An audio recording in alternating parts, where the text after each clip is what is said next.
Welcome to the I'm Such a Pisces podcast. We're two friends taking an explorative journey into all things astrology and a little woo. I'm Christine. I'm a creative, intuitive counselor and coach, and astrology enthusiast. We Pisces like to wear all the hats. You can find me on IG at The Dreamy Piscean. And I'm Shelby. I am a licensed social worker, a big feelings person, and a light skeptic. Here to learn all the astrological things. You can find me on Twitter at Shelby Tweeting, and being a Cancer rising on Instagram at Shelby Cooking Things. Welcome to our show. Hey y'all. Welcome back to the I'm Such a Pisces podcast. I'm Shelby. And I'm Christine. Yay! Christine, how are you? Ooh, girl. I feel like every week I'm like, ooh. I'm always, it's after work, so it's always like it's been a day. It's been a week. But also there's some good things in there.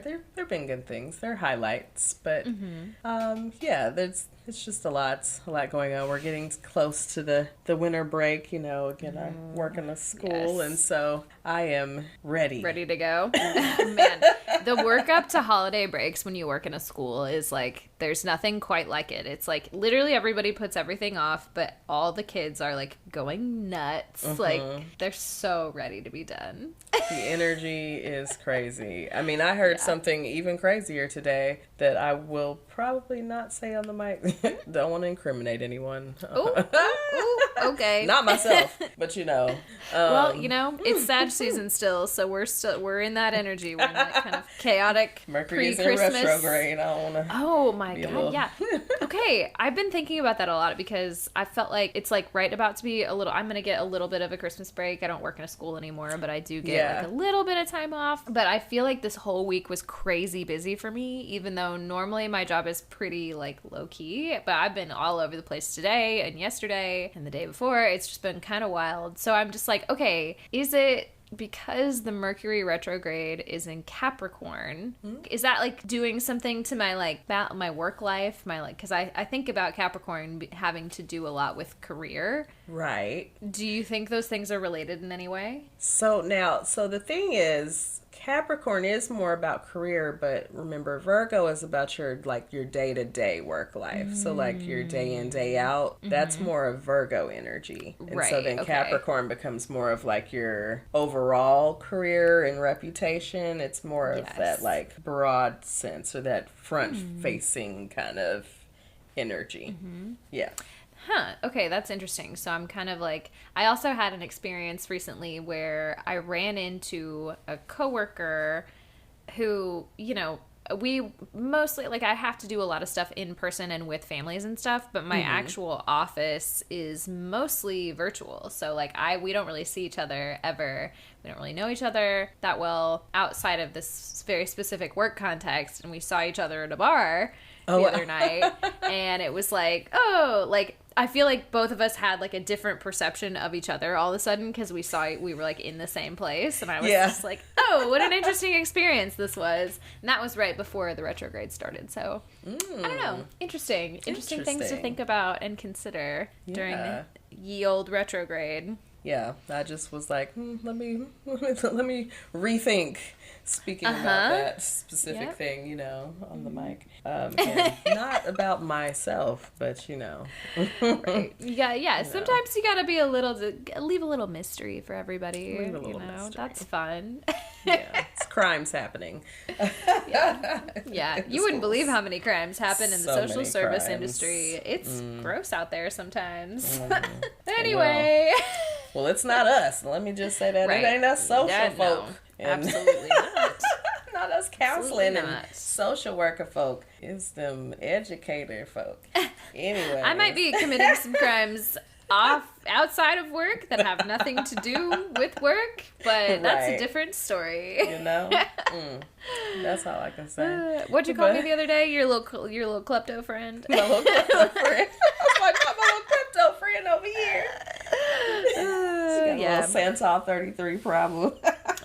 Ooh, I'm trying to recover. I'm trying to be a recovering klepto. It's hard. Anyway, should we see what CoStar has to say about it? Let's see what CoStar has to say. Okay, this is the first time I'm looking at this today. So it says, sometimes happiness is so big it engulfs your ego. Oh. Yeah.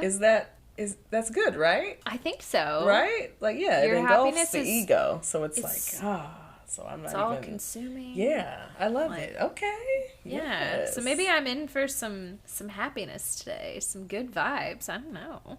I hope you have had happiness today. She's like, hopefully mean, I'm in for it. I'm like, well, it's kind I of hope towards you've the had end of the day. some. Wait, I hope some has already happened. It's been a pretty good day. It's been a very content day, but not like a happiness engulfing the ego kind of day. So yeah, I feel you. We'll see. The days, we've still got a few hours left. Maybe something big will happen later. Right. Let's see. So my do's today include tiaras. Okay. This is a word I do not know. Rococo? Rococo? Rococo? I don't know what that is. No, I don't know Rococo. Now we've got to look it up because, We're going to do a live... quick search. Rococo. Oh, Rococo okay. It's style. an art style. Oh, architecture. Okay. Okay. It's like late Baroque. Yes. Characterized by lightness, elegance, exuberance, use of curving natural forms. It's very like French. Yes, it looks very I've seen all royal. the French things here. Yeah. Okay, so we're luxurious today. We're in our tiaras. Okay. We're doing Rococo Okay. and confetti. Oh, yeah. That's all. Yeah, that all goes together. It's very like it's giving Marie Antoinette. Look, and who came up in my search? Marie Antoinette, or Kirsten Dunst as Marie Antoinette. You know what I'm going to do after this podcast is have some cake and eat it too. Okay, have a little champagne, a little, prosecco, whatever. Hey, we can do that. We I did. Okay, today.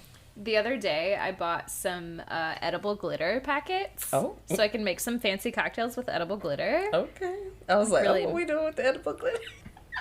Of course, that's where you went with it. I was thinking I would put it in a little bit of cute little cocktail and some champagne or something, a nice little batch cocktail. But Christine's like, what are we doing with it? Remember when we talked about cheaters and catching them with glitter? Right. Open your mouth. You got glitter on your tongue? Where you been putting that glitter? Where you been putting that? Huh? Yeah. Oh, my part, Aries inside, it won't It just rest. can't. It won't be tamed. It won't be tamed. So my don'ts this week include top 40, which is good. All right. I've been, if any chance I had to listen to something today, I was listening to an audiobook, so that's cool. Oh, nice. Superlatives and parading around. Oh, all right, well. So I can be French in my tiara with my confetti, but I have to do it within the confines of my own house. I cannot parade about. And you should not parade about in the house either. So you should just kind of luxuriate on your own, I guess. Sit, luxuriate, be a little languid, put on a fancy silk dress or something. Like, yeah. Okay. I'll work on that. Yes. What do you have for us today, Christine? So today, CoStar says, the most important people are the ones who care about you. I was like, that's very touching. Yeah. It is. Those are the most important people to me, at least. I mean, yeah. You would think. I would hope so. Right, I guess. This feels like one of those fortune cookies. Me, This feels like a fortune cookie that's just a statement. Like, okay, yeah, like, yeah, right. Exactly. Right. Confirmed. Yes. I agree. Good job. So today, do cocooning. Okay. We might do that tonight. Well, yes. We're definitely going to do that tonight. Cozy.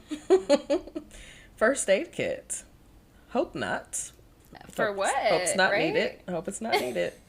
Still, it's a little bit more of the night to come. I hope there's no reason for a first aid kit. Okay.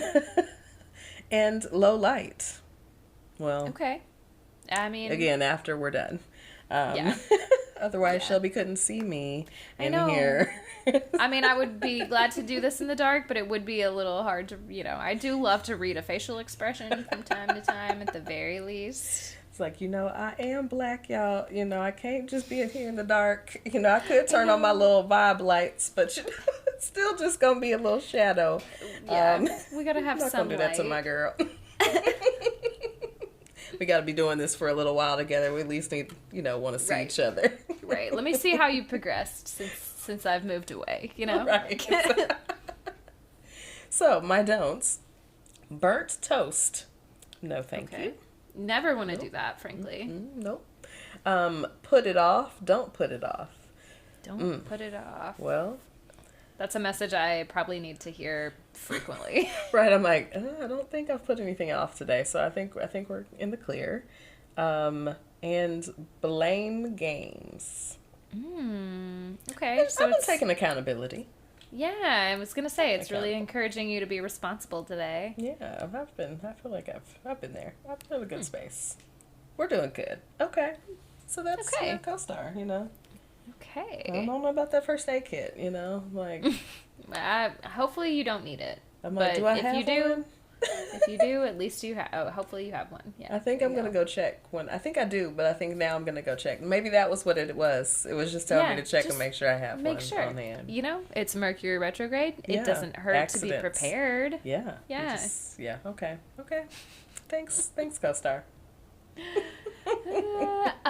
Let's see. So do we have some polls to check in on? Oh yes, we sure do. Okay. So last week, we asked the people, would you rather have them, again, your significant other, benefactors, sugar peoples, would you rather them buy you diamonds or land? And an overwhelming 100% of voters so far said, I'm a landlady or lad. I don't know why I put the question in there like that. It's like, yeah. I liked it. Yeah. So, we're voting for land. So. Yep. In this economy, you want diamonds in this economy? Right. Like, come on. It's not, the math wasn't mathing for the diamonds. So nope. we're going to have land, and then maybe we'll buy a diamond once we have our land. There we go. Just, cart before the horse. There we go. We also had one response to one of our more open-ended questions from a couple weeks ago. In our episode about red flags, we had Trash Gremlin. Hey, Trash Gremlin! Thank you for always responding to our little polls. Yes. We asked what your personal red flags were in relationships, and they said financial instability. And I think, I agree with this, not because I'm saying I wouldn't date anybody who didn't have a lot of money, but also, like, I'm at the age where I'm like, I need you to have your shit together, okay? I don't want to be responsible for that. I cannot take on any more debt than I already have. Listen, okay, I need you to take care of me. Hello? Yeah. Hello. Right. So least, financial instability. Support me, bitch. And they also said, does he call his mom an appropriate amount of times? So I think that could go either way, because if you're calling your mom for every little thing, I'm like, what's wrong with you? Yeah, y'all talk too much on y'all. But if you never call your mom, call your mom. Like, what's your mom, we want you to have a good relationship. We just don't want you to be enmeshed. Yes, codependent. Exactly. Yeah. Those things are scary. When your mom calls you and she's like, hey, haven't talked to you in a while, and you're like, ugh, I gotta go. No, just humor your mom. Talk to your mom. See what she's up to. Don't you care? Yeah. It's like, I think having the balance there is key. So I would agree with both of those. Absolutely. Also, Trash Gremlin, are you an earth sign? Doesn't this feel like this feels like an earth sign vibe? Yeah, because I'm like, I feel like Trash Gremlin was the one that said that they did not like Taurus and Gemini, but I also am like, Tauruses really don't like financial instability. So I wonder if you are also a Taurus. Right. Because sometimes you just might not like to date other Tauruses. Yeah, exactly. Oh, you know what? I just went and looked. It looked like I think it was somebody else who said that they did not want to date a Gemini and Taurus. Okay, never mind. It's not Trash Gremlin. Okay. Trash Gremlin did reply to another one where they gave us their favorite scents. So also, yes, it's still giving Earth sign. Yes, okay. Trash Gremlin, are you an Earth sign? Yes. Tell us more. Hit Tell us us who you are. Hit us up, right? You want to be on the pod? I don't know. Send us a voice note, Trash Gremlin. Yes. Okay. Do you want to take a quick break and then we can come back with some relatable content? Yeah, let's come back with some relatable content. All right. All right. We are back with the relatable content. I don't know why I'm talking like we are in ballroom. So, I don't know. It just came out. So we don't have a lot of relatable content this week. And, this might not even be relatable for everyone. I mean, sometimes it's not relatable at all. Yeah, it's relatable to somebody. It's relatable to someone. Who knows? We'll see. Maybe not even relatable to me, but it's all right. It's relatable because, today we are going to talk about a celebrity birth chart, which we haven't done in a little bit. So it's hey, let's do one today. Okay. So I was, somewhere on the internet this week. Mm-hmm.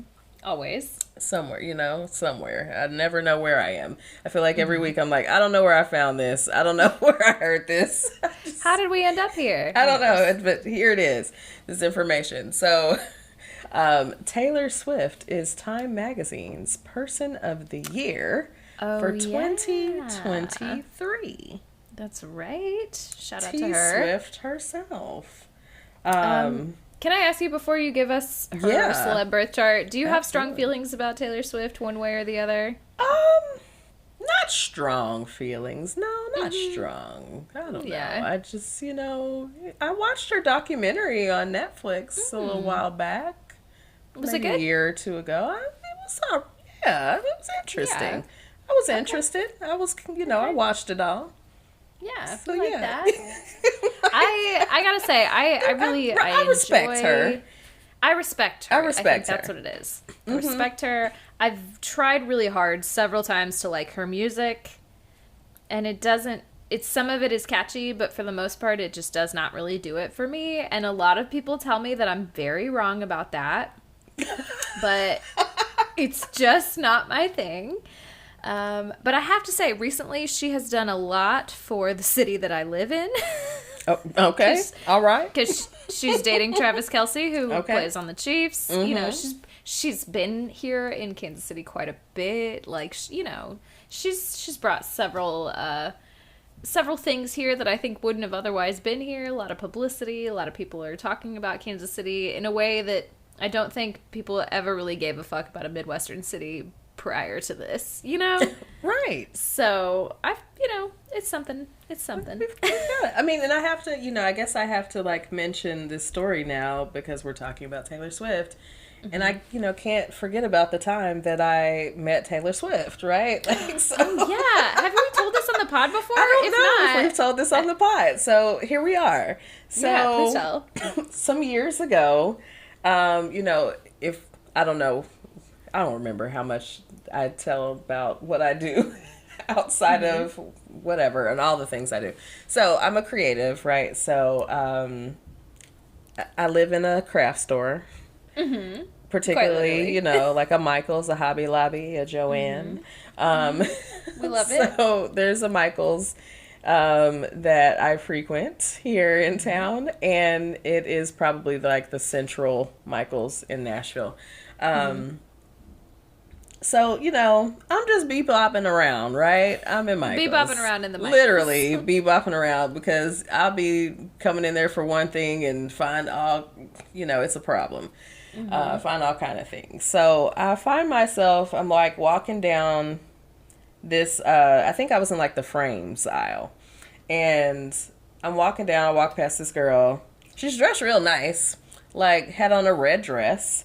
I was like, you know, she looks nice. Okay, but I'm just walking past her because I'm just going over here. And then I think I saw her on another aisle or something. And like, there was this man, right? That was like weird, but he was like around. And he was like looking at me weird. And I was like, what is up with this man? And so then I'm still, again, bebopping around the Michaels, okay, in another aisle. And I like hear these girls and they're like giggling. And I'm, it's just like strange behavior happening in the Michaels today. I'm like, what's going on? Right? Like, this is me again in my own world. It's so very Piscean of you. Because I'm just, very again, also minding my business, okay? Of course. Mind your own business, in here shopping for the crafts and things. And so I get to the register, or into the line, and if anyone, well, even those many years ago, that Michael's just always so busy. Like, the line is always long in that Michael's. And so now they've got like basically their own little U-scan situation in there, because they can't keep it staffed. It's just to help the flow. But it's just always busy in there. So anyway, I'm in the line, and like I finally hear these girls and this woman who's someone's mom, and they're like, Taylor Swift was in here, and I'm like, I mean. They're like, I'm like, this, okay, this explains it all. Like, these that girls, was the lady in the red dress. Listen, I'm like, these girls running around the store giggling. I'm like, what's going on? Like, it's all real weird today in here. And so then I actually, get outside, and people are out there trying to take pictures with her. And so, I wasn't, worried about it. But the girls that were in line in front of me, behind me, whatever, something was going on with their phone at the time, and this was years ago. But something was going on with it, so I was like, I can take the picture, and so I took it with my phone, and so I have this picture of Taylor Swift with these 4 ladies, or 3 girls and 1 like grown woman. Oh my god! Like, it's probably somewhere still in my Google Photos. Like, if you find it, can we post it? Can we post it on the pod account? We can. So we can just be like, look, Christine was the photographer. I was the photographer, but you will not see me in any pictures with Taylor because I didn't. Yeah, that was just not. It wasn't for me. But sure, that was the time that I met Taylor Swift. She was tiny. I was just like, oh my god. It was she's like so small. It like the I was like, she was tiny. I was like, it was striking. It was striking to me. I was like, oh wow, interesting. Like, you always expect a celebrity to be like a little taller or have like a stature because their presence. But I don't know. I'm curious though. Tell us about her. Can you tell us about her birth chart? I want to know. Let's talk about Taylor's birth chart. Taylor Swift is a Sagittarius. Sag Sun. So, okay. So, I pulled up her birth chart on AstroSeek, and now I'm like, why is it not pulling right back up? But I did pull out some of her planets just because things like this happen when I'm trying to look for things. So, Taylor is a Sagittarius Sun, a Cancer Moon. She has a Capricorn Ascendant. Oh. So that's her big 3. So Sag, Cancer, Cap. So it's always interesting when you see the opposition, even as so the moon and the ascendant are in opposition. So it's just always interesting to see those in individual. I always wonder how that plays out for them. Yeah, how that plays out. Yeah. I mean, clearly for her, it's playing out pretty well. I don't know if that has anything to do with that, or if that's some other shit going on for her. But she's doing great. she's doing great. Definitely she's doing great. She is the person of the year. Her Mercury is also Capricorn. She has a big Cap stellium also. We'll just go ahead and call that. I mean, see all the money she's making right now? Like, yeah, that makes sense. That Cap Stellium is active. So Mercury's in Capricorn, Venus is in Aquarius. Oh, same, girl. Yeah, look at you, same vibes. Mars is in Scorpio. Ooh. See, I'm like, she be doing it to him, see? Yeah, Taylor gets down low key. Like, I was like, we see you, Taylor. Expect it, but we see it. I almost would expect it because I'm like, she doing something to them men. Yeah, that's true. That's true. She's doing something to these men. That's very clear. We don't know what, but she's doing something. She's doing something. It's mysterious, right? Okay. Yeah. That Scorpio is I'm like, okay, I see you, girl. I see you. Active. Saturn. Wait, did I do? Yeah. Saturn is in Capricorn. Jupiter is in Capricorn. Neptune is in Capricorn. Uranus is in Capricorn. Okay. That's a lot of Capricorn energy, okay? Everybody, everything. Interesting. And then Pluto is in Scorpio. Right. Pluto and Scorpio generation. So those are interesting vibes. So also what we found on AstroSeek is that Taylor, okay, I realized what happened to the chart. She has a Lilith, her Black Lilith is in Scorpio, and I was like, dark. That's dark. Very dark. Yeah, she's got a dark side for sure. And then we have her Chiron is in Cancer. Okay. So maybe some I don't know, some things about home, some healing as far as home or the family in that area. Maybe there's something there. You looked this up, and it of course made me go, all right, well let's look up a Mr. Travis Kelce and see if they complement each other at all. The first thing I saw, I didn't say this, but the first thing I saw when I Googled Travis Kelce birth chart was an article, I think from maybe medium.com or something like that.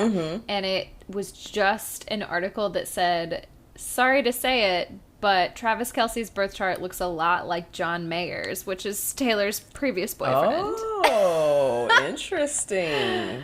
So I thought that was interesting. They have a pretty big age gap because Travis Kelce seems to be around the same age as Taylor. They were both born in 1989. Okay. So that kind of tracks. But I just kind of wanted to see. So now that I'm looking at this, there is a lot of things that feel complementary and that are interesting to me. So he's a Libra. His birthday is October 5th, but he has a Sag moon, right? So I feel like somebody who has the same moon sign as your sun sign, like that could kind of vibe. Yeah, absolutely. His Mercury is in Virgo. Okay. His Venus is in Scorpio. Okay. His Mars is in Libra, which I think is interesting. That is interesting. His Jupiter is in Cancer. Okay. And then he also has Saturn, Uranus, and Neptune in Capricorn. And then, of course, he's also part of the Pluto and Scorpio generation. Yes. I also saw here that his Chiron is also in Cancer, like is also Cancer. So they have like a similar... Yeah. What is his birthday again? October 5th. Okay. And then her birthday she's Sag. So yeah, I mean that makes sense because they're born close together. Right. That some of that will be the same. So like that Chiron, like all of that's kind of just still in the same, not in the same place, but still in the same sign during that time. So yeah, okay. So they've got a lot of similar energy and some energy that works well together. Yeah. Got some matching earth energy, matching air energy. Yeah. I see it. Okay. Yeah. Okay. So, hopefully they stay compatible and, we'll see what happens. We'll see what happens. Watch what happens. We don't know. So, that's all I got for you for the relatable content today. We were just going to talk about, that birth chart For Taylor. Tay. You know what? I think that's okay because I think we're going to have, we haven't really talked about our meats yet, but I think we're going to have some big, hearty meats for y'all coming up. Hearty meats. You're going to get real full today, okay? We're going to get full. Okay, so let's take a quick break and then we will come back with these heavy meats. Hey, y'all. Welcome back to the... what did I say before the break? The heavy meats? Christine was like, it's very clear that you don't eat meat. Like, I was like, yeah, you're right. Although, sometimes you eat meat and it just like sits in your stomach and it's like, you get the sweats. Like that's probably the kind of meat we're about to eat right now. Oh no. Oh, I hope not. I hope it's not. I hope it's not like that. That feels like, foodborne illness or something. Have you ever been to the Brazilian steakhouse and you just ate too much meat? I think I have to. I mean, see, that's why the Brazilian steakhouse is truly like wasted on me because I will not eat. Like, I'm just not going to eat past a certain point. Like, and it's so easy to do there. Yeah, you kind of have to. It's like kind of the requirement of going there. It's just like, it's so much. It's like, okay, I don't know who this is for, but it's not for me. It's like, not for Christine, that's for sure. But I had the experience. It was cool. But yeah, like, it's like being a buffet. Yeah, it is. It's it's sort of like a buffet. It's maybe supposed to be a little more upscale. Although yeah. No, but it's the same, exactly right. Like, it's the same idea, but they do usually have a fire-ass salad bar, and I do love a fancy salad. No, yes. Just, it's like, I was making my personal comparison for buffets because, well, one, I don't like buffets, but secondly, they're kind of gross. Yeah. Like, I don't actually like buffets, but secondly, I only ever eat one plate anyway. Like, I'm only going to eat this one plate and then I'm going to get this little swirl of ice cream. Yep. Give me that soft serve, please. That's what we're doing. Maybe some peach cobbler. But anyway... I don't know how I got here. We got, because the meats are heavy. So what are we talking about today, Christine? What are we talking about today? Today we are talking about the Age of Aquarius. Yes. Oof. Finally, we're talking about it. Yes. We're talking about it. We've been talking about it for like 2-3 seasons. And here we are. We finally did it. Season 4. We're making things happen. Didn't your co-star just say to come back around? Well, I can't remember what it said. I don't know. It said something related to this that I'm just like, yeah, we're doing it. We finished it. We completed the task. We've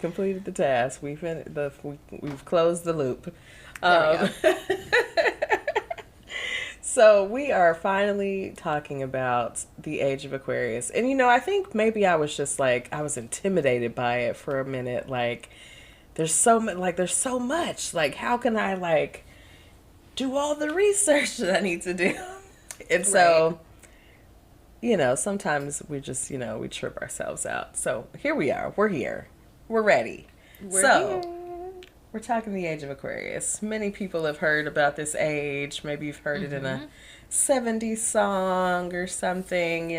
Maybe you've heard about it referred to in astrology. Maybe you've just heard about Aquariuses. I don't know.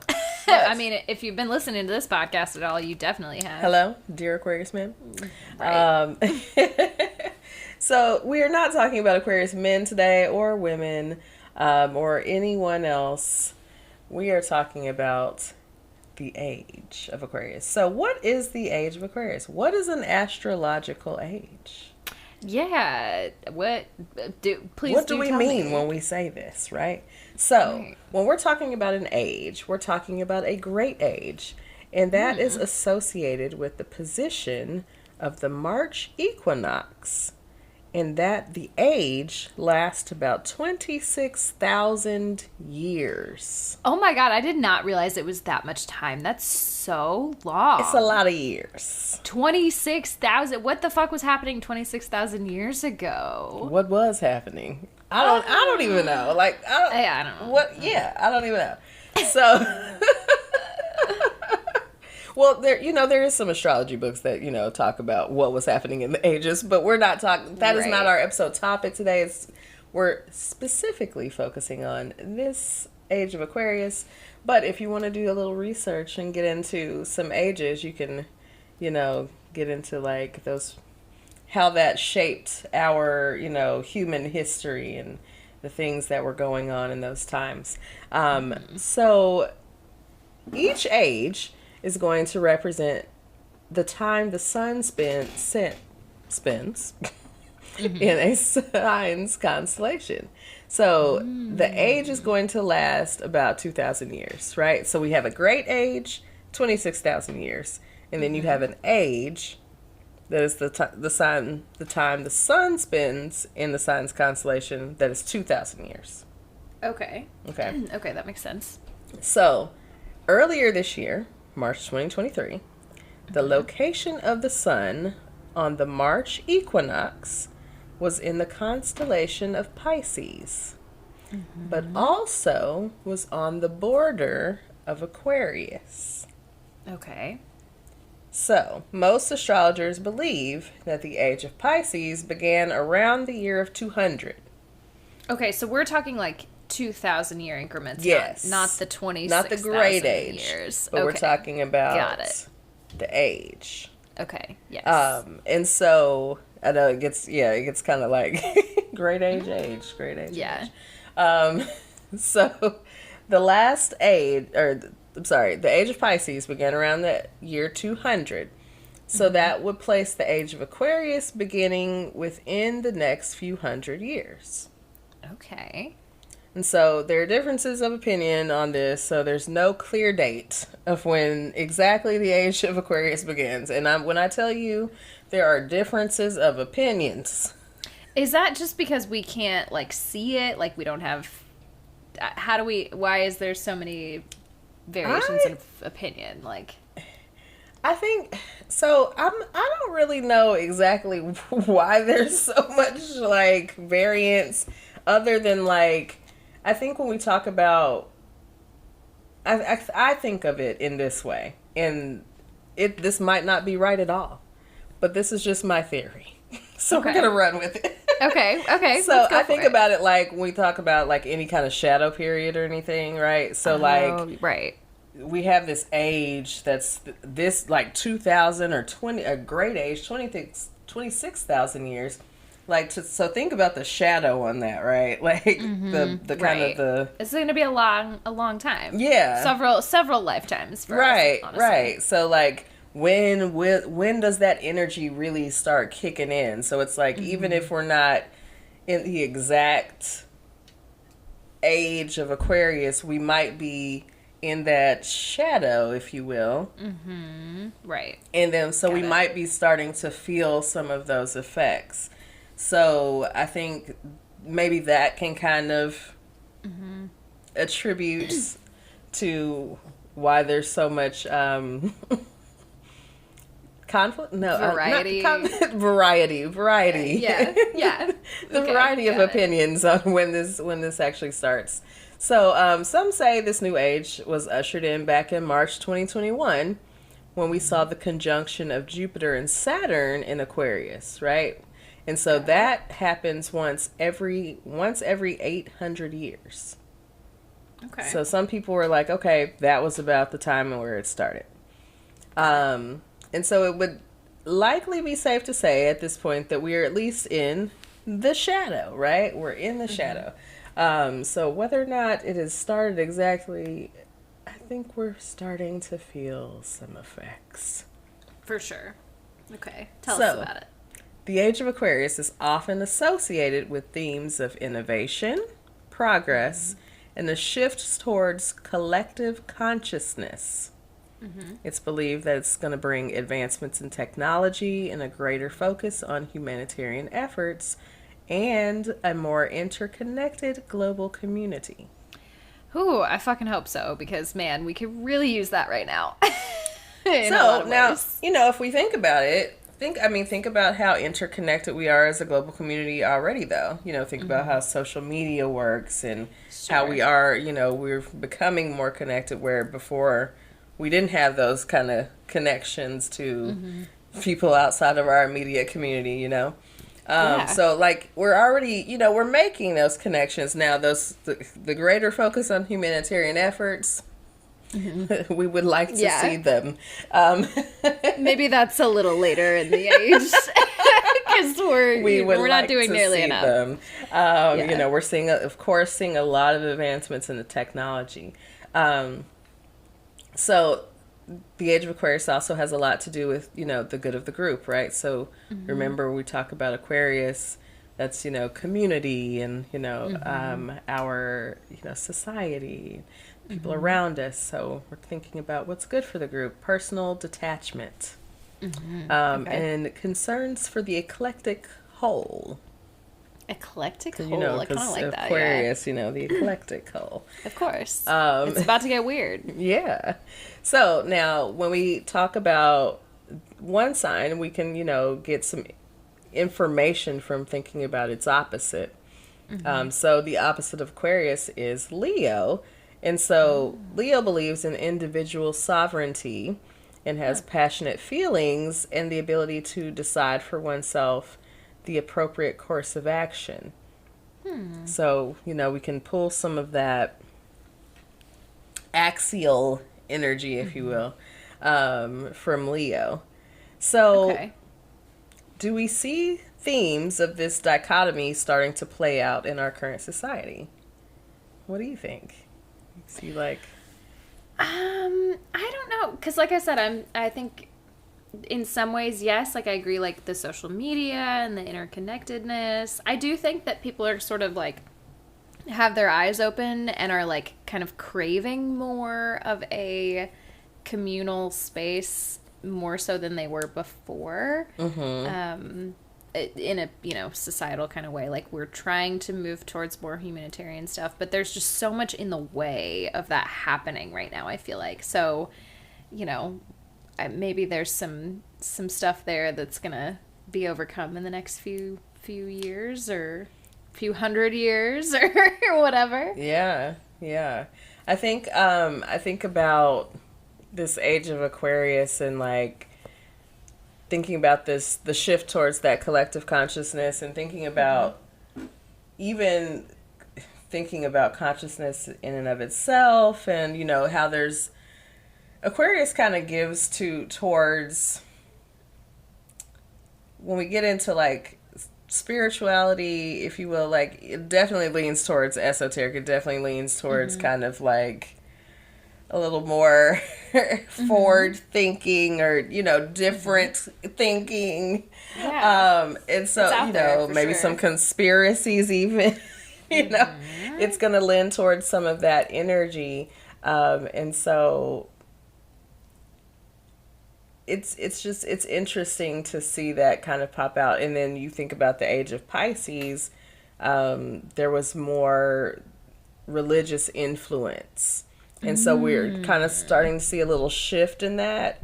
I think there's a shift societally with like churches where churches were more powerful in the community, maybe that's maybe starting to shift differently generationally. And so I think some of that is this Age of Aquarius energy, like, the younger generations are attuned in just a different way. And just might not be leaning as much on religion. And so it's interesting to just kind of notice some of these themes kind of play out and like, I wonder how that's related. So that was just, just a little question I had. So just a quick little Aquarius refresher. Well, I thought I was going to do that. My computer likes to jump around. Oh, I have the Aquarius refresher pulled up if you'd like me to. Hit us with the Aquarius refresher. So, if you have been listening to our podcast, hopefully this is a refresher for you. But if you just started, here's Aquarius. So, it's ruled by the two signs. Saturn is the traditional ruler, and then Uranus is the modern ruler of Aquarius. Saturn represents the way we structure our world, right? Daddy Saturn. We stay talking about Daddy Saturn here. Yeah. it makes sure that we have this solid foundation and sort of keeps us on track towards our goals. But we may find out that we have to make some revisions or run into delays, which is, just a lot of Saturn energy there. But it also gives us some clarity about where we're going. So, we're headed in the right direction. Uranus is like, this makes more sense to me as the modern ruler because it shatters the status quo. It overcomes the old concepts, like exactly what you were talking about, things changing with religion and that sort of thing. Yeah. So like things that have run their course or outlived their usefulness, like if you think about early societies had religion to explain things that they didn't know how to explain otherwise in a lot of ways, or, I don't know, if people are like pulling away from churches, like you don't necessarily need a church to survive, in a lot of other ways anymore. So that's something that's interesting. Yeah. Although people still do desperately need community. And I feel like that is the one thing that we haven't quite figured out how to do without a church. Like, yeah. And I think churches still have, their value. I think, it's just kind of like, I think there's a broadening amongst like younger generations. I think we're starting to see just a broadening. Like people are just broadening. They can there's more information available. It's just it doesn't have to be like a single thing. Like you can kind of embrace, but a lot of different viewpoints. And, I don't know. It's interesting. But okay, so on that, I'll finish the rest of what it says here. So if the new is fully understood and prepared for, then this can be really rewarding. But that's you got to stay prepared. Remember that Uranus brings change and forward movement. Yet many traditions or social customs have roots in age-tested patterns that should not be overlooked. Yeah. So it's, part of this is like understanding that it's not throwing out everything, right? Because there's definitely value in, some of the things that we've, some of the things that have been passed down like over time. And so it's, learning to kind of balance that, like keeping the valuable, but being open to moving forward as well. Right. Yeah. So what are we supposed to expect in this age of Aquarius? So what to expect when, expecting the age of Aquarius? These years are going to be a test of our humanity and our potential for growth. So when we think about the things that come out of these ages, we also have to consider the things that are going to bring that change, right? So like you don't get the positive benefit without kind of going through right the trenches to get there, right? You got to go through the shit. So, so when we see this like growth for humanity, that's great. But like, what are we going to have to go through to get to that growth? Because right now I'm like looking at things. I'm like, I don't think we're just going to grow from anything that's happening right now. Like, I don't know what is going to happen for us to change. And that's a scary part. That's a scary question, right? Okay. Aquarius and air energy. It's all about communication and technology, right? So it gives us an opportunity to look at our situation from a different vantage point. So we're thinking about technology. We're thinking about how we're communicating. We're definitely seeing a lot of that happening. So there's definitely going to be more space travel. We're already seeing that, right? Like, yeah. People are out there, like trying to anyway. Yeah,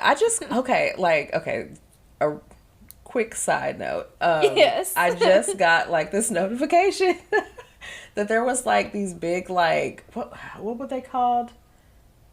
There was some kind of like not dead spots, but kind of like cool. They're like these cool spots in the sun, and they're like, but big. They were as large as 6 Earths. Oh my God. Okay. And it was, Scary. it's like, it's like, what does this mean? Like, I'm like, why is the earth, why is the sun cooling? Like, what's happening? So scary. interesting. More on that next time. So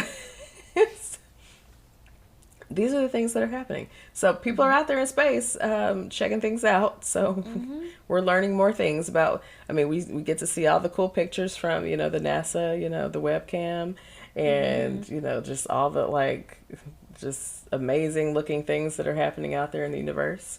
Yeah.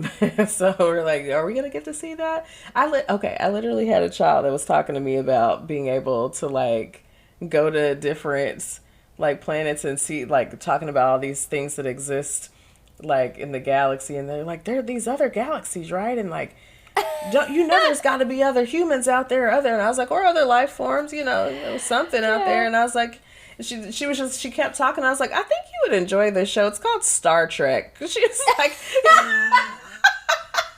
the way she was talking about this conversation, I was like, not you recommending Star Trek to a child. In the fact that, if you knew the child that I recommend, this is a child that would never turn on Star Trek, but I'm like, the conversation that we're having, I'm like, this show is literally about this. Give it a shot. Just give it a shot. You might have to you might have to watch the new movie or something, the newer version or something, but I'm like, there's a whole show. It's been on for many years, or it's not still on, but they still making remakes of movies and stuff. Star Trek. I love it. It's but a also, whole series about this shit. I really love it when you have a conversation, especially with an adolescent or a young adult, where they're you can tell they're having those thoughts for the first time, and it's I think something happens to your brain at a certain point in your development that makes you go oh, and you start to feel really small. You have it's your brain is beginning to open up to the existential world around you, and it's you hear them have these conversations they're the first people to ever say anything like that. And it's just we've all been there at some point. We hope.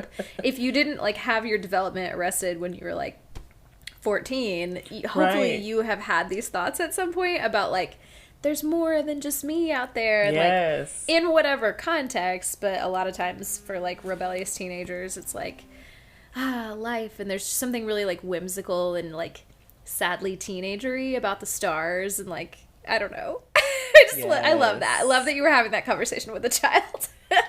Look, and I think the same child we started having this whole conspiracy conversation. It was wild. She was like, I want to go to Area 51. I want the government. She was like, I want the president to let me in Area 51. I was like, yes, what's going on over there? I think that's how we got there. That's how we got to the space conversation. Then she was talking about going to these other galaxies and shit and doing all this shit. And I was like, it sounds like Star Trek to me. It really sure does. It's there's this show. I don't know if you've heard of it. If she hadn't heard of it, that's the funny thing. I was like, she has not heard of Star Trek. So, the Age of Aquarius. We're going to be out here in Star Trek. That's what I'm saying. Okay. More space travel. So, we're going to also be required to use our intellect and the cerebral qualities associated with air energy to create new ideas and move the framework for what it means to be human. Okay. So, that's a big job. These are big job. Big job. These are some big ideas. Right? I think I'm really, the expanded consciousness just feels like a theme throughout the entirety of the Age of Aquarius. And I think a lot of people kind of feel like as humans, we're kind of done, evolving. Right. But maybe not. Maybe we expand our consciousness. Maybe it becomes something else, Who knows? Hello? If we can just all get there, it's like this this thing I was learning this week, this training I was at.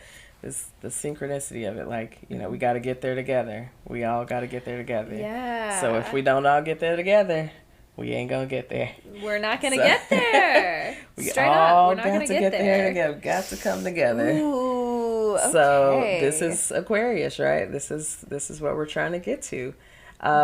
So this is gonna require a shift in our perspectives.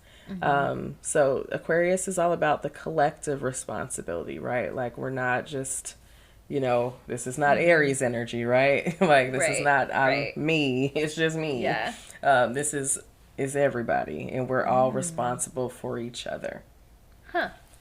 So we can't be responsible for each other if we don't all see each other as equals and things like that. Like we have to get to that space before we can have collective responsibility.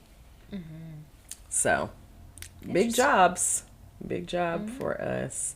For all of us. Right, for all of us.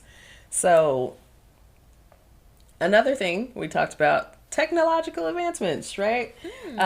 So we know that's coming with Aquarius, and it's here, and it's advancing. The advancements are advancing. Okay. We've already seen that. We've seen it's advancing far. We finding stuff out. I'm like, oh my God, this is crazy. Like, wow, wow. Like, but so the Age of Aquarius is going to bring this anticipation of rapid technological progress, innovation, and a greater integration of technology into daily life. So, we already have a lot of technology in our daily lives. Like we're almost like dependent, I feel. Yeah. Pretty much. Yeah, I think we are already technologically dependent. So that's interesting to think about. Has it gone too far? Right. It's like, and how far will it continue to go? And what are the repercussions? So like, part of this, again, we talk about collective responsibility is in the advancements and the things that we're creating.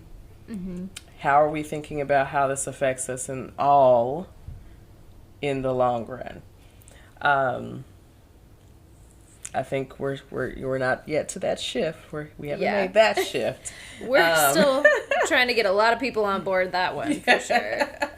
So some of the current social or technology advancements that I've seen include some of the widespread adoption of augmented reality. So that's our AR and virtual reality (VR) technologies.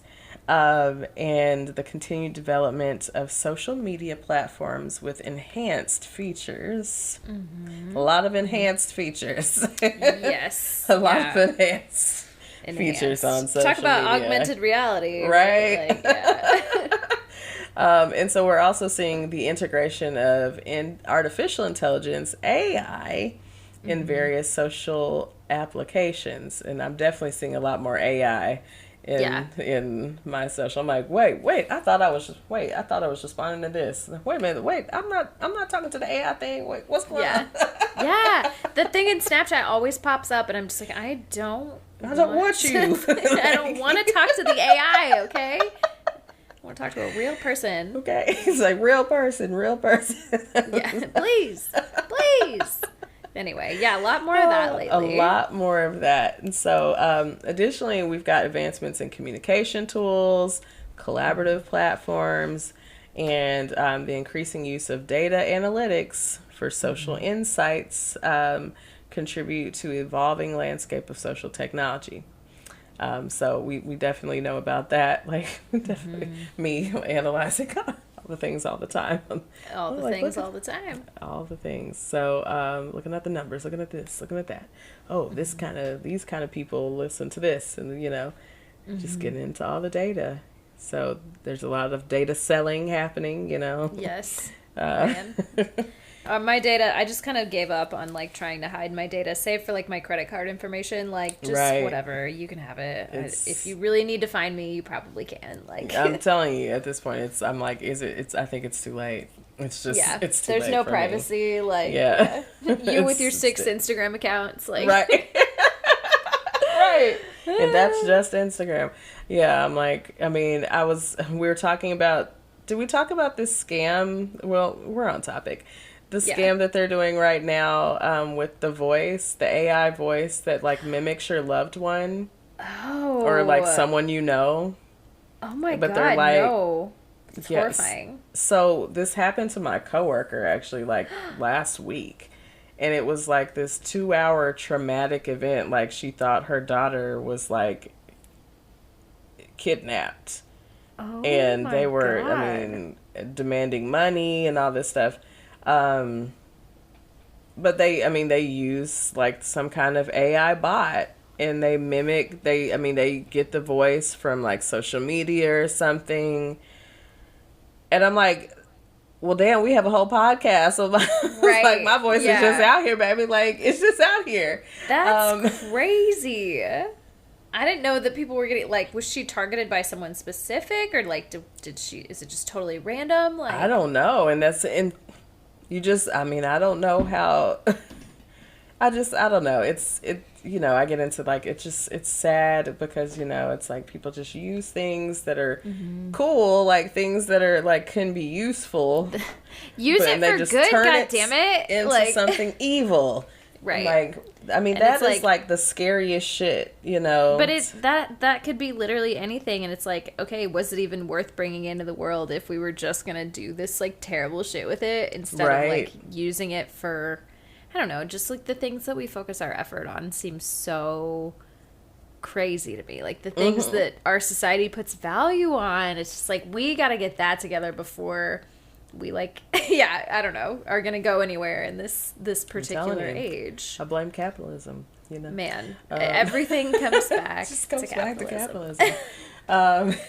So again, we're talking about the humanitarian focus of this age. We're expecting an increase of global awareness, empathy, and collective emphasis on humanitarian efforts and social justice. How do we get there? Shit has to go down.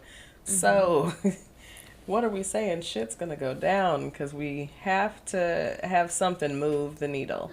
Right. So I don't know. I guess we should prepare. This is what's coming to me right now. As I'm like, I'm like, something is gonna have to happen for this We're to come having about. an existential crisis live on air. Both of us are like, I think that was the danger with this particular episode, this episode, and why it took us so long to do it. Right. Like, how do you do this without considering all this shit? Like, you have to think about it pretty deeply. That's what's required. Absolutely. So again, like spiritual awakening, that's another piece of this. So there's predictions of a shift but towards spiritual exploration. We're definitely seeing that. Heightened intuition, right? A lot more tapping in, a lot more people tapping into, self, like in spirit from, experiencing spirit within self, like all of these things, intuition, and a more profound connection between individuals and their spiritual beliefs. Huh. Okay. So it's not, it's not that people are abandoning spirituality. Right. There's just expansion, we're expanding. So we're thinking about collaborative communities. So we've got forecasts of more interconnected world fostering collaboration, community building, and a sense of unity amongst diverse groups. Okay. Right? Like, okay, it's coming. Okay, how are we going to come together? This gives me like some hope that like something is around the corner, Yep. It's coming. guess. It's got to come. Now, again, the age is 2,000 years. Will we see it? I don't know what part we're going to see. Certainly not. But we might see the chaos pop off. I don't know. Yeah. I don't know. So, also, environmental consciousness. Now, we got to get here, right? Like, we're in crisis. Yeah. So, there are hopes for a heightened environmental awareness, with focus on sustainable practices and a collective commitment to addressing environmental challenges. So yeah, like, we are in that space, right? Like, we are having to figure this thing out because we're like, oh yeah, we're kind of killing this planet, whole planet that we we're live living on. Like, what are we gonna do? And now we're got folks out in space trying to figure some shit out. Like, we got to figure it out. We're killing it. So we're definitely gonna have to make those shifts. So I want to get a little into like some cultural beliefs, right? About the Age of Aquarius, because there's some varying cultural beliefs. So of course we have astrology, Right. And so in Western astrology, the Age of Aquarius, is associated with those characteristics of innovation and progress and the humanitarian ideals. So all the things we just talked about, right? So we talk about it's being associated with specific qualities and changes in the cosmic influences affecting humanity. So that's what astrology is giving us. Yeah. And so we get into individual freedom, intellectualism and innovation, humanitarianism, and then unconventional spirituality. So we talked about those things. We always say Aquarius is a cult leader, so like, yeah, we're getting group consciousness, okay? So we've got to put it all together. We're putting all of us together. So this is going to just give us a broad astrological concept, right? So astrology doesn't all agree on everything. Sure. But this is just broad. So more about some other cultural considerations here. So we've got New Age spirituality and their concept of the Age of Aquarius. And so this is more of a time of spiritual awakening, enlightenment, and evolution in consciousness. So we're really focused on that, like that consciousness piece here. And so this perspective often includes ideas of like increased intuition and empathy and deeper connection to spirituality.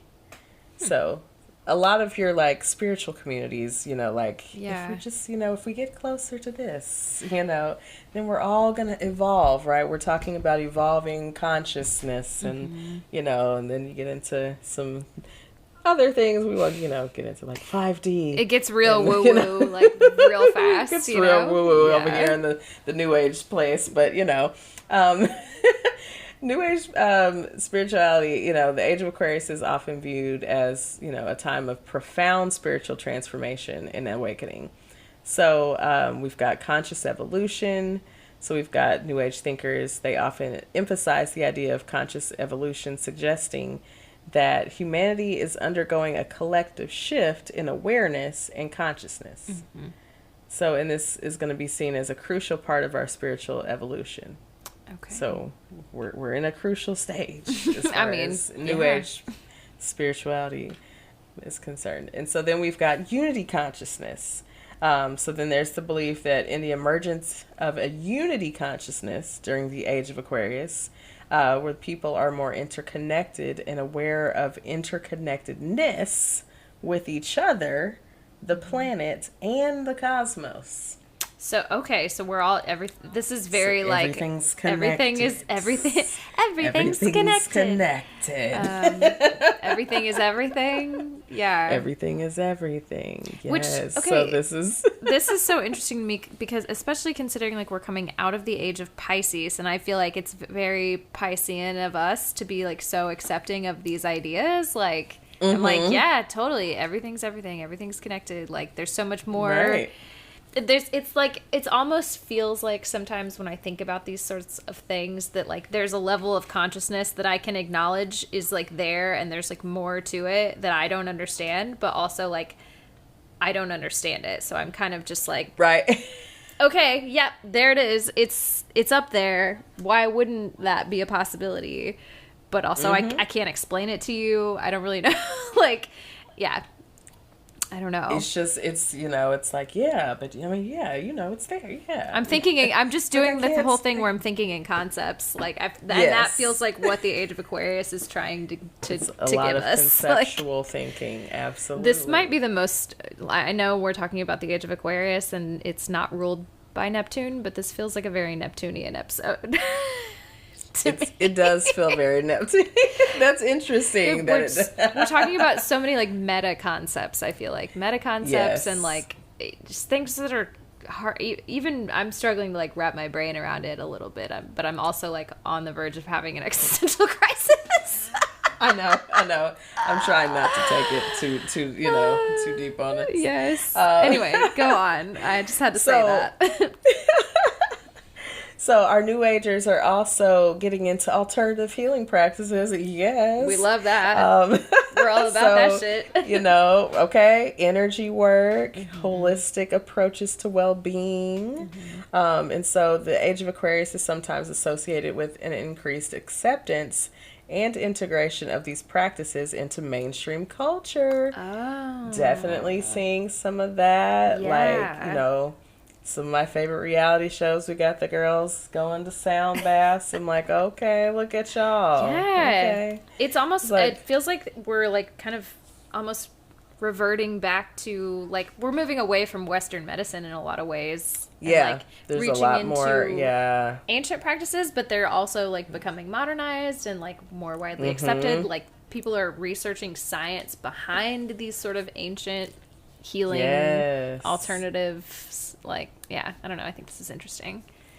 That is interesting. It's interesting. I was on Instagram for like a brief moment this morning, and it instantly got pulled into this company that has like crushed herbs and herbal blends. Yeah. That they sell, but it pulled me in because it said it was HSA and FSA approved. Oh. And I was like, oh, what? And so then I what? clicked on it, and I was like, now hold on. I was like, let me check this out because I can use my HSA money. Yes. So, because I'm like, now, I can crush up some things over here in my kitchen because I got the herbs and the things. I got the things. Hell yeah. But I'm like, hey, I can use my HSA and, buy this little mix that they make. And they got their own little blends. Okay, so very interesting. So, yeah, it's just becoming more mainstream. People are definitely getting into herbal medicine and ancient medicines, getting back into like ancestral practice. Yeah, a lot of that is coming back. Right. Esoteric knowledge. So very wisdoms from various spiritual traditions, blending and synthesizing these teachings to create more holistic understanding of spirituality and existence. I feel like that's very much where I live. Like, yeah, kind of. Just some of everything. Like, just take it all. Like, why we gotta just be one thing? Right. Like, can I just enjoy all the things? Yeah, this over here is good too. I want to take that in too. Exactly. So, also we've got alignment with the cosmic energies. So some are believing that Age of Aquarius is going to bring a heightened alignment with cosmic energies and facilitating spiritual growth, psychic abilities, and a deeper connection to the universe. So we are really tapped in. The third eyes are open. Third eyes open. We're out here, baby. Okay. So it is important to note that the New Age spirituality is diverse. And the beliefs do vary widely among individuals. So, don't take that as like, this is what, these people believe. This is just, that is a generalization. Yeah. And so just take that into consideration. So the emphasis is often on personal spiritual experience, self-discovery, and a more inclusive and holistic worldview. So again, it does kind of vary from person to person. Sure. So then we've got Hindu astrology. Oh, I don't know very much about Hindu astrology. Yeah, so we haven't gotten much into Hindu astrology, and it's really because I'm not well studied in like Vedic and Hindu. I'm just like I'm still I'm like, look, I feel like it's so much right here. Yeah. But I am very interested to eventually get there, but I just don't think that it's right now. Yeah, there's too much other astrology things to know right now, but like one at a time, Maybe when we go on break. Maybe when we go on break again, I'll venture into it. But so the yugas, so that's Hindu astrology. In Hindu cosmology, there's a similar concept called yugas, and some associate the Age of Aquarius with the transition from the Kali Yuga, which is an age of darkness and decline, to the Satya Yuga, which is the age of truth and righteousness. Okay. So in Hindu astrology, the concept of the yugas plays a significant role in understanding the cosmic cycles and the evolution of human consciousness. So those yugas are 4 distinct ages that repeat in a cyclical manner. So Interesting. Those 4 yugas, we're going to just hit them real quick. Yeah. We've got the Satya Yuga, so that's the golden age, and so that's characterized by virtue, righteousness, and truth. And so that's believed to be the age of perfection and purity. Mm-hmm. Then we have the Treta Yuga, that's the silver age. And so then that's a decline from the perfection of the Satya Yuga, where virtue diminishes, and then there's a slight decrease in righteousness. So we're just going down a little bit. We're just a little less righteous. Mm-hmm. Okay, hold on. Okay, so then we have the Dvapara Yuga. Mm-hmm. That's the Bronze Age. There's a further decline in virtue and righteousness. We're just getting worse. Uh-huh. And in this age, the spiritual awareness of humanity decreases. Uh-huh. Okay. It's just a whole decrease. And then we have the Kali Yuga, and that's the Iron Age, and that is considered the darkest age, characterized by significant decline in virtue, morality, and spirituality. And it is believed to be an age of strife and discord. And that's what we're in right now, supposedly? Or what we just came out of? Like, I can totally see that. It's been bad out here for a lot of it, you know? Yes, because we're in a cycle. So once we come through Kali, we come back to Satya. So we're going to come back to it. So again, the decline, the darkest age. Again, how dark does it get? How dark does it get? I don't know. I don't know. You sounded scared when you said you were like, I'm sorry. Mom, come pick me up. I don't know. It's scary. Christine's scaring me on this podcast. I love it. Okay. So, go on. The cycle of yugas is set to repeat in a continuous loop. So some interpretations suggest that we are currently in the Kali Yuga. Mm-hmm. And the transition to a new yuga, possibly a more virtuous one, will follow. Mm-hmm. So now, while Hindu astrology doesn't precisely align with Western astrological concepts like the Age of Aquarius, there are some shared themes of cyclical cosmic patterns and the belief in a progression of ages with varying spiritual qualities. Mm-hmm. Okay. So, that's just a little bit from Hindu astrology, just a little toe in the water there. I'm fascinated. I'm glad that you brought that into the perspective, because I think we mostly, we haven't delved into a lot of, this, and I think it's good to offer both perspectives for sure. Yeah.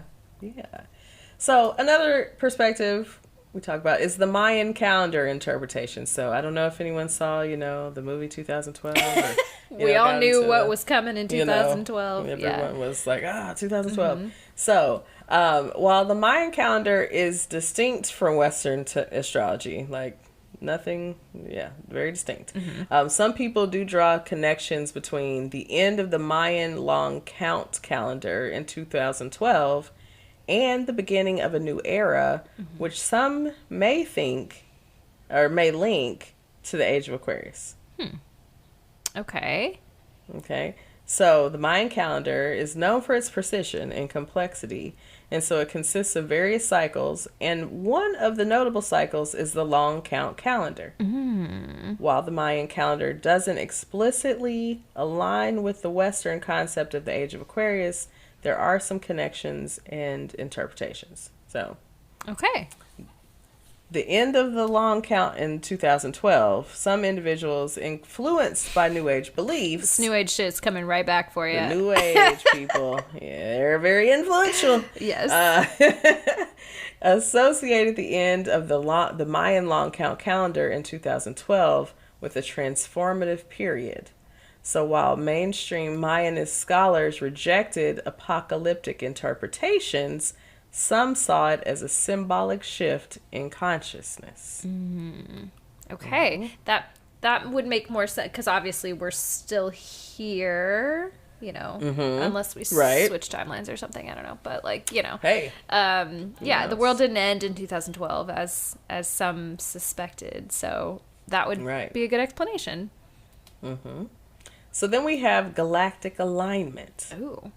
Okay. So the Mayan calendar is sometimes linked to astronomical events, including the galactic alignment where the December solstice sun aligns with the center of the Milky Way.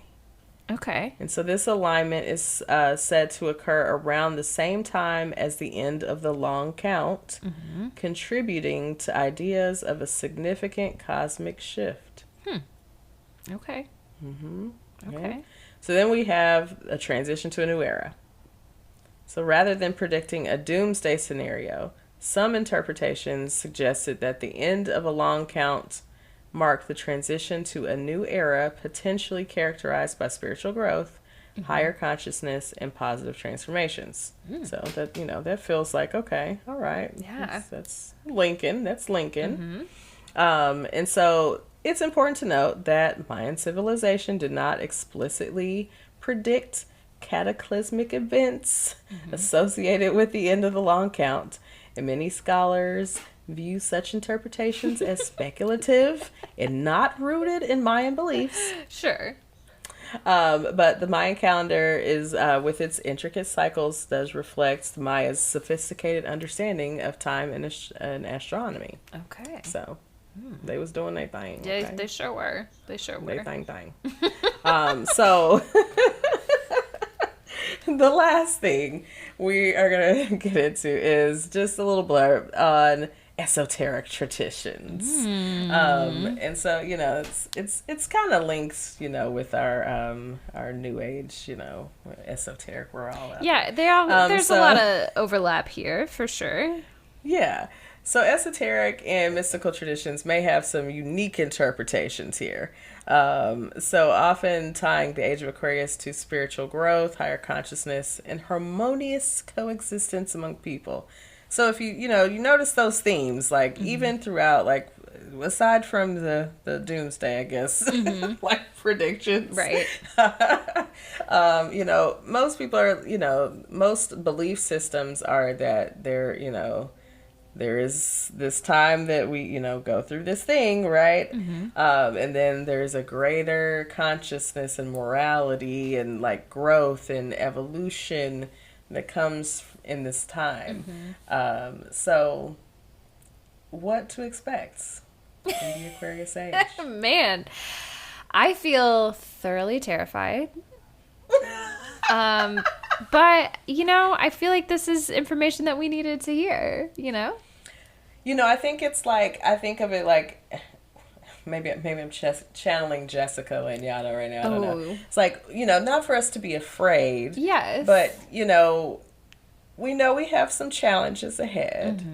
And so we just, we got to be ready to meet the challenges. We got to be ready. We got to be armored up and not necessarily, fighting wise in the weapons, but we gotta be ready. Gotta be ready for what's coming. Prepare your mind.